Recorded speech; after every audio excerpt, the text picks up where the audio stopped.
já foi dito aqui, eu acredito nisso também, que se não houvesse a ressurreição, não faria sentido Não nada. seria Deus. Exatamente. Uhum.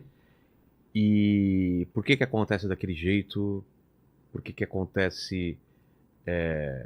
ele aparece para várias pessoas. Sim. E o que é dito, o que significa essa A ressurreição? Bíblia diz que ele ressuscita e fica por mais 40 dias. Elas chegam lá e a pedra está removida. Está removida.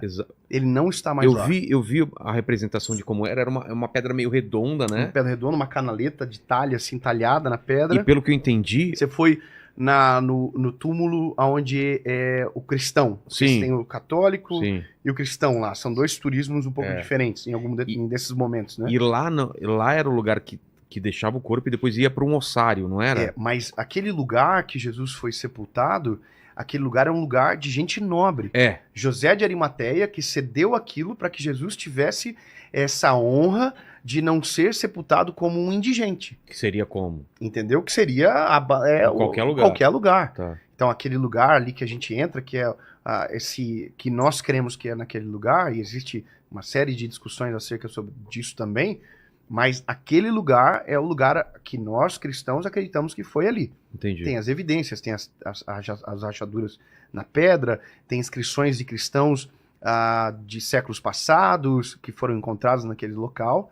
Tem a descrição do Gólgota, né? A parte geográfica do rosto, né? De uma caveira e tal, né? Que o tempo já acabou deteriorando, deteriorando. Mas quando você entende que Cristo ressuscita e eles fica esses 40 dias, a Bíblia diz que ele aparece 3 vezes aos discípulos, pela terceira vez ele encontra Pedro voltando a pescar. Imagina, você ficou 3 anos e meio com os discípulos, treinando eles para que quando você fosse embora, aquela mensagem fosse perpetuada na terra. E aí a Bíblia diz que quando Jesus encontra Pedro pela terceira vez, ele está voltando a pescar. Fala, Pedro. Poxa vida, Ô, Pedrão. Pedro. E aí, aqui vai voltar o número 3. Por quê? Nessa parte volta o número 3. A Bíblia diz que Jesus chega na beira da praia, Pedro voltou para pescar, e a Bíblia diz que quando Cristo encontra ele pela primeira vez lá no começo dos evangelhos, Pedro é um dos primeiros discípulos a ser encontrado, Jesus o encontrou vindo de uma pesca fracassada, frustrada. Então, quando ele tenta viver o modelo que ele vivia antes de Jesus o encontrar, ele tropeça na mesma pedra que ele já havia tropeçado. Então a Bíblia diz que ele está voltando de uma pesca, alguns discípulos estão juntos, Natanael está junto, João está junto, tem alguns discípulos juntos, e a Bíblia diz que tem um homem esperando eles na praia. E ele já sabia que Jesus tinha ressuscitado, porque ele já havia aparecido 2 vezes para eles. Aí Jesus está na praia, a Bíblia diz que Jesus olha para Pedro e pergunta, pescaram alguma coisa? E essa foi exatamente a expressão que aparece nos versos do início da história de Pedro. A mesma pergunta, pescou alguma coisa? E aí Pedro diz, não pesquei absolutamente nada. E Jesus diz, então volta e lança a rede no mar alto. Aí ele diz a direção, diz para a direita. E aí a Bíblia diz que nesse momento Pedro volta. A minha concepção, assim, de tentar imaginar é saber que na cabeça de Pedro falou, caraca, eu acho que eu sei quem é. E se for, a gente tá muito lascado, porque a gente foi pego no pulo, né? A Bíblia diz que quando Pedro lança a rede, a Bíblia diz que João diz para Pedro, Pedro, é Jesus que tá lá. E aí Pedro se envergonha, a Bíblia diz que eles pulam na água e tal, tem toda a cena, e eles voltam para a praia, e Jesus está esperando eles com pão, brasa e peixe. E é tudo que eles tinham ido buscar, né? Porque o peixe era o sustento para o pão e a brasa era o que aquecia. Então tudo isso era proveniente do que ele queria. Há uma mensagem intrínseca. Tudo que eles precisavam tinha em Jesus. Ele não precisava daquilo. E aí Jesus pergunta para ele 3 vezes. Pedro, tu me amas? Então essas 3 vezes demarcam exatamente a quantidade de vezes que Pedro negou Jesus. É uma contraposição? Eu não sei, não tem como mas parece, né? Uma dizer, simetria. Mas o que me faz pensar numa simetria de alívio. Eu neguei Jesus 3 vezes e agora eu tenho a possibilidade de dizer o que eu amo por 3 vezes.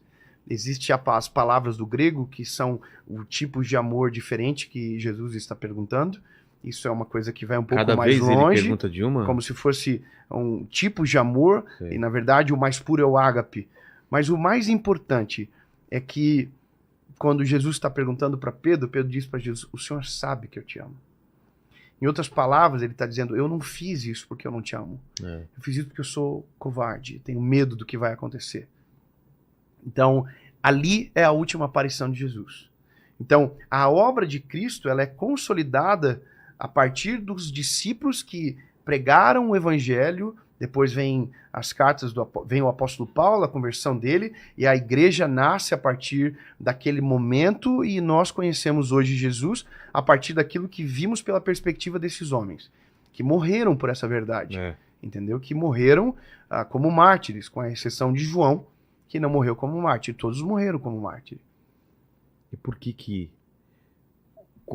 verdade é essa que é tão forte que a pessoa mesmo depois de um tempo é capaz de morrer por ela, né? Eu acredito, e aqui eu acho que se aplica uma parada que transcende talvez a mera leitura de um texto, que é quando aquilo se torna realmente a sua vida. Todos os dias tem alguém que morre por pregar o evangelho. Todos os dias tem alguém morrendo e que talvez nem sabe, não entra na história. Mas todos os dias tem igrejas sendo perseguidas, missionários sendo mortos no campo de missionário. Então, todo dia isso acontece. Só que você imagina que o que nós fazemos hoje é pela fé.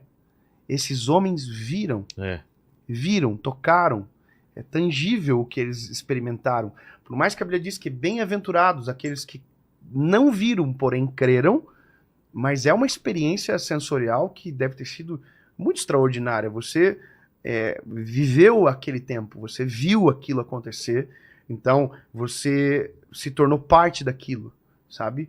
Discípulos morreram crucificados de cabeça para baixo, como Pedro, outros cerrados ao meio. Nossa. Então tem coisas que você dói de você ouvir, mas foi isso que fez com que o evangelho permeasse a humanidade e o que nós conhecemos hoje. E por que você acha que incomoda tanto a palavra, a pregação, a Bíblia? Porque se a pessoa não acredita em Deus, por que ela se incomoda com quem acredita? Por que ela se incomoda com o cristão? Por que há essa coisa hoje em dia? Tipo...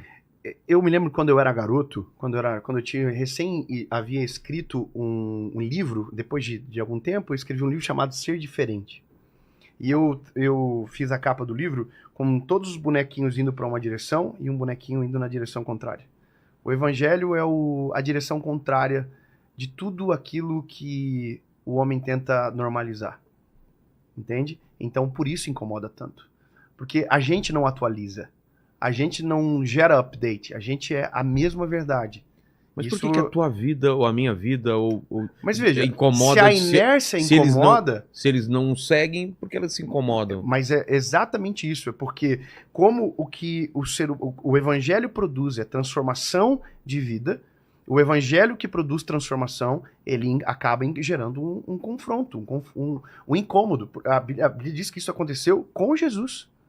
Jesus foi perseguido, e qual foi o mal que Cristo havia fazendo? Jesus estava curando pessoas, rompendo com o sistema que havia naquele momento da história.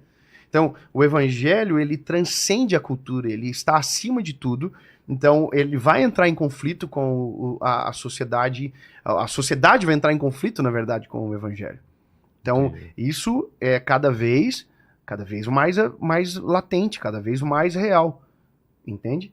Então, é óbvio que eu creio que não consegue parar o crescimento do povo de Deus, da igreja como um todo, mas é a realidade do mundo, é o que nós enfrentamos todos os dias.